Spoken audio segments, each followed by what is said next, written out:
Hi, and welcome to the Stoked Dogs video on how to use the SA Pro training app. I'm just going to walk you through how to utilize this app as part of your separation anxiety training. If you're working with me, you will have gotten an invite to utilize this application for your separation anxiety program. Now, once you set up your account and you log in, you'll get to see a very kind of similar login page to here.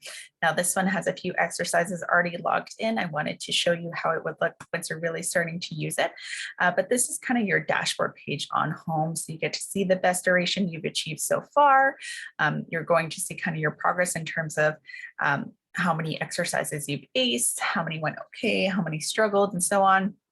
And you see kind of a nice graph of your work. So you can see for the past week kind of your trajectory or your overall training trajectory as well. So when you're utilizing this application, you can utilize it on a tablet, your computer like I am here, your cell phone. It's really a mobile application that was developed to make it as easy as possible for you to use.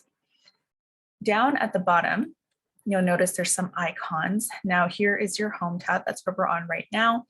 Most of you will spend a lot of your time here. So this is the dumbbells for exercises. So this is where your training will take place. Here is kind of where you'll see your progress. There is a chat function. However, I do ask if you're working with me not to use this chat function because I don't get a notification for it. So instead use the information to contact me that I've provided you with. And then there's settings, if you need to change your password and so on. And this can be logged in from multiple devices at once as well, which makes it really convenient. So once you log in, you'll go to your exercises page here. And so some of you will be assigned doors of war training at the beginning. So this is really for dogs who are starting where the door itself, even just approaching the door, is quite challenging for them.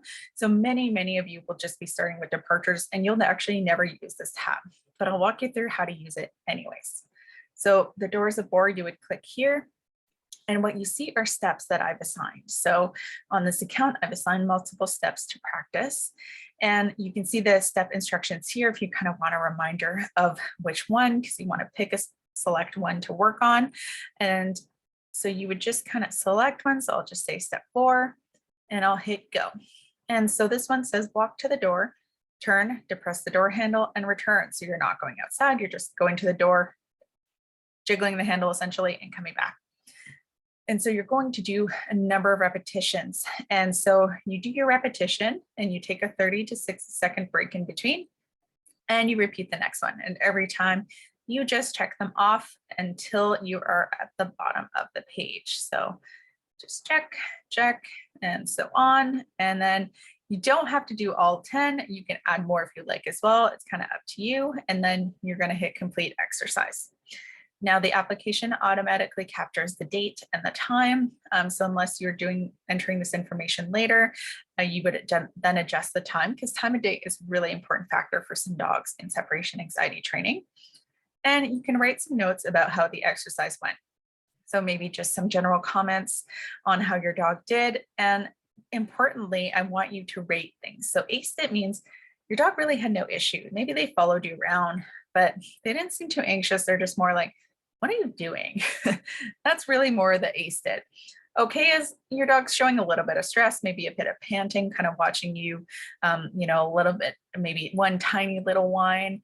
That would be okay. Struggled is your dog kind of fell apart and you really couldn't continue the exercise. So you just rate these every time for all your exercises and then you hit save. And once you've done that, I'm able to go in and see your results from your exercise. Now, if you have a departure exercise that you need to do, that will be here. And most of you will be working in the departures. Now, you'll see at the top, you kind of have your last target duration and the last actual. So sometimes those differ. We'll go through how to adjust that. And if you have multiple training plans for me, which sometimes some of you will, it's not, in most cases, you'll just have the one. So you won't have a drop-down menu here, but you'll just have the training plan. You'll just go and select the one that you'd like to work on. Now, I use dates to label the training plans. The dates don't really matter. So if you're doing it on a different day, That's okay. If you do have multiple plans, I just ask that you kind of take them in order because they are in a progression order. But really, if you're doing this on January 15th, it's not a big deal, or even the 16th, 17th, and so on. It's more just something that I use to label and keep things organized. But at the end of the day, it gets logged under the day that you did the exercise. So don't worry about that either. What you'll see is new targets. So that's the target from this exercise. So a minute, 5 seconds, the number of warm-ups as well. And then your dog's name will show up here. Now, there might also be some specific training plan instructions. And if so, they'll also show up on this page. So once you've selected your plan, you hit go. Now, the top of the exercise page for departures is really handy because it actually has an integrated timer. I really do advise that you use some kind of electronic timer for this. Do not count. People are just kind of notoriously not great at counting. A lot of times people will think they did 10 seconds and they did like 18 or something. So it's really important to be specific with time with separation anxiety. So utilize this timer or your phone or watch and so on. Now you can stop, start, and reset this as many times as you like. It has zero effect. It's just an integrated function. So what you'll see on this page are all of the steps. So every step until the last one is what we would call a warm-up. So they're kind of building up to the main show, which in this case is a minute 5 duration. What's important here is a couple things. So first, every single step should have 30 to 60 seconds in between, unless I have told you otherwise. For some dogs, I will recommend more time in between steps. And I would like for you to note what behavior you see from your dog during that 10 seconds. So the duration is really the amount of time you spend outside of your home. So you walk to the door, you go outside, you close that door, that 10-second clock starts, you count to 10 with your phone or your watch, and you watch your dog on a camera and see how they're doing, and you write what you see right here in the notes section. Once you've done that, you hit click and you move to the next. So since it's a lot, I know it can be a lot to have a camera to watch your dog and not necessarily be able to enter notes at the same time. A lot of my clients will record their session and enter the notes right after. So you can do that. Like I said, you can be logged in on multiple computers at the same time. For this application, it's up to you. Make it as easy as you can on yourself. But it's really important that when you go to submit this information, that there's notes in every step. If you see the same body language from your dog every step, they followed me to the door, sat and waited, just say same as above or copy paste it into the next one. But just make sure you enter something. So as you go through steps, you do need to click these checks. And again, if you need to open that note box, it's right there, just the little X. And so every step has to be clicked before it lets you go to the next step. So let's say you skip a step, that's okay. You can capture that in the notes, just click it, say skipped, and so on. And then here for your duration, again, it'd be a little bit longer, really describing everything you saw in that whole minute, 5 seconds.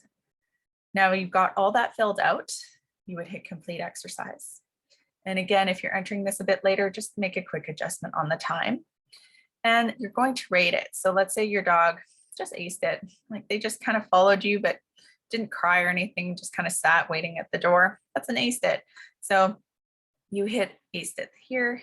If your dog had only lasted, 45 seconds, they actually struggled, you would adjust the time right here. So you can see that you can actually click and adjust the time. That's really only if necessary. And as you work with me for longer and longer, we will get to a point where I do advise, if your dog's doing really well and you're watching them on the camera live, you can push the time a tiny bit and I'll give you some guidelines for that. So you would make that adjustment here. Now in the notes section, you're going to capture some important pieces of information. And at the beginning, I'll always be reminding you in the training page where you would see kind of some instructions from me. You would see a reminder to take 30 to 60 seconds in between every step. It's really critical. But also in the notes section to capture who participated in the exercise, because that can be an important factor for dogs, as well as how much exercise your dog had that day. That can be a really important factor for some dogs as well.